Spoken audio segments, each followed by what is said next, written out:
Okay? He didn't care. This is about white resentment and fear. Why is Putin doing all this shit? It's not about, you know, security or NATO.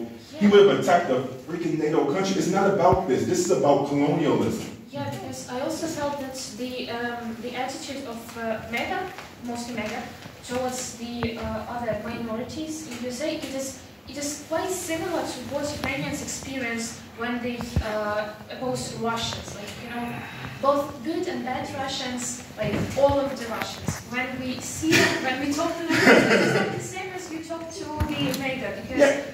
So, to answer your point, I know some other people have questions, and I will answer everyone's questions, but listen, because I think this is important. One final point. A New York Times article in 2016, it was dated in December. It was in a little town in Louisiana. They talked about why people voted against Hillary Clinton. At the end of this article, the journalist asked this man a question, some small town farmer dude, about Russian interference. And this man said, as long as the Russians help Donald Trump to win, I don't care. This is what we're doing. I hope that helps. Who else has a question? Go ahead. Yeah, I recently read an article where the author actually, she analyzed how Donald Trump going to deal with the economical policy and foreign policy in this question, but maybe it's similar to a question that we have before, but anyway, there was a line about that it's the first time in several years that Americans who are rich mostly vote for Democrats, and who are more poor mostly votes for Republican. But I would ask, is it true? I would say, and what is it true? What were the main factors that influenced the change of voting that was like many years? Like this, it was like, I would say, tradition, it was stereotypes, but now all this change, all this, I would say, economical groups changed their opinions, and why it like that this time, okay. And is it gonna be like this? Is it a question of that people, I don't know, don't care, they don't have enough knowledge, or is it just question of their economical position or their economical or just stratification in the society? Gotcha. So I don't know the exact figures of the wealth that because there are different levels to wealth. So I can't answer that. It was very in the article they said about salary and about their salary, but I don't remember. Right, but it doesn't. Right, I get what you're saying. So I'll answer this the best way I can. Overwhelming. What I do know for a fact is that you have the poorest states in the United States of America. So you have Alabama, Mississippi, West Virginia, Louisiana. States that have the lowest levels of education, that spend the least amount of money on education. The poorest counties in the United States of America are overwhelmingly white. And these people vote Republican. Now, here's the thing. I'm not trying to say this as a Republican versus Democrat thing. I'm just giving you raw numbers. And you can go and you can search this for yourself to confirm if I'm telling you the truth. I think the question is, about your students, you would ask yourselves, if Trump cares about the economy and cares about putting more money in people's pockets, why is it that you have southern states that need the most federal assistance and are the poorest and have some of the highest population of white people continue to vote against Democrats? I'm not saying that even Democrats are good, but forget that. Just ask this basic question, right? And that will tell you a lot, which is, it's not about economics. When people teach about these subjects, people like to create theories and create scenarios. My job is to travel my country and talk to these people. It is never about economics. And so do I see this shift changing? No, I think more people are going to vote in their own preservation, in their own, for their survival, for themselves. They really believe, these are people who really believe in Donald Trump, who says that I am protecting you from them. Even if you are poor. That's the issue here.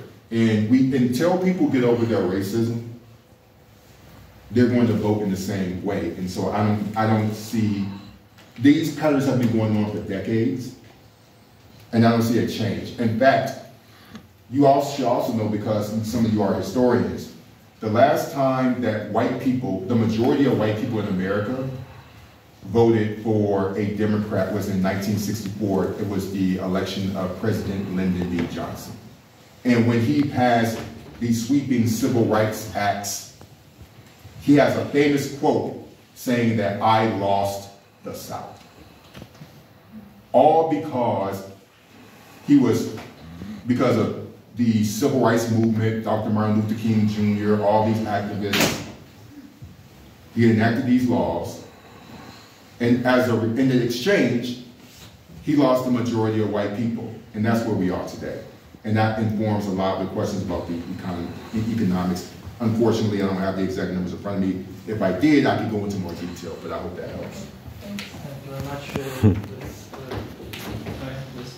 Thank you for your speech. We were talking a lot about those narratives that MAGA supporters use.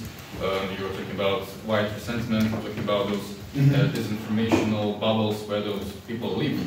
And I was really wondering if this is the case, because I had an impression that 100% of white people voted for Trump and 0% of black people voted for Trump. That's not exactly clear, but yeah, okay. We all understand that black people also voted for Trump, some of them. And what were their disillusions? What was those narratives black community accepted from Trump? I'm happy you asked this question. This is a very good question.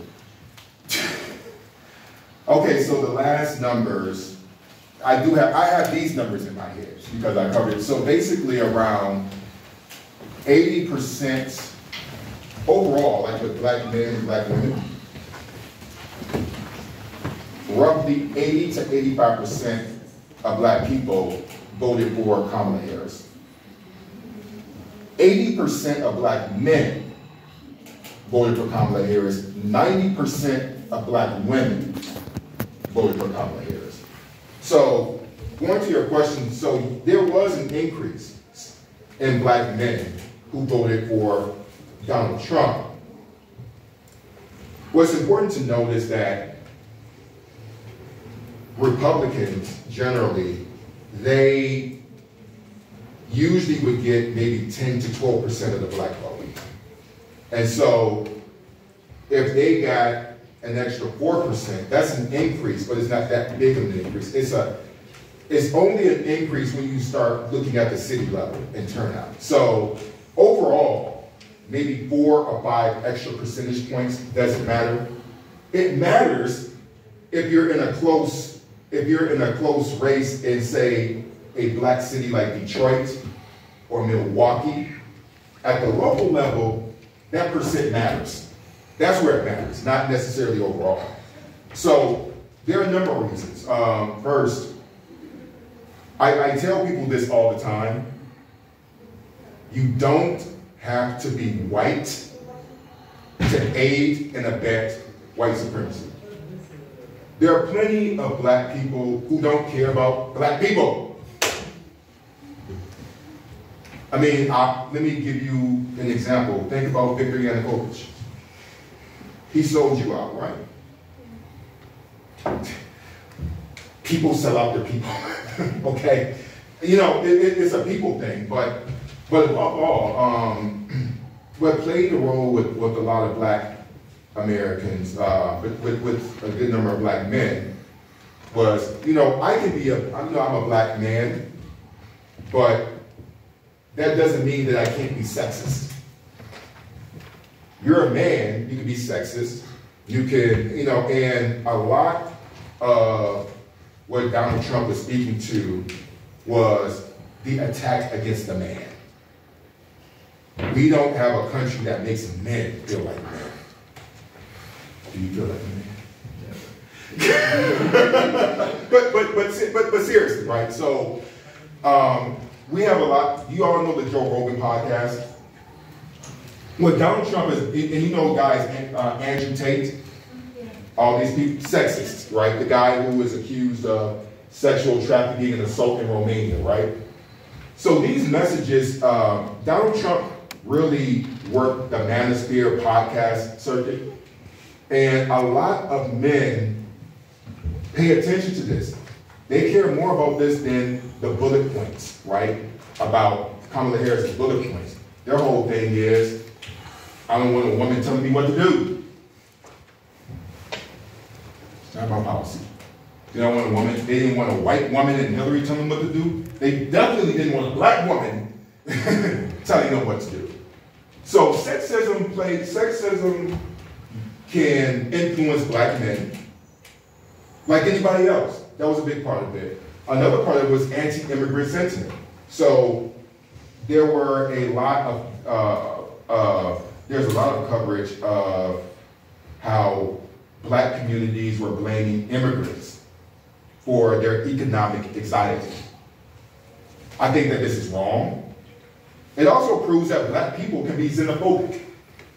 So I think that what you should take away from this is that all of this sickness of racism and hate, it can impact anybody, even the oppressed. Because you feel like if I join the oppressor, I can be my oppressor. But you can never be your oppressor. There was an economist from Mississippi who said that black people cannot be capitalists because we're the capital. Do you understand? Mm-hmm. Black people cannot be capitalists because we are the capital. You don't have to agree with that or not.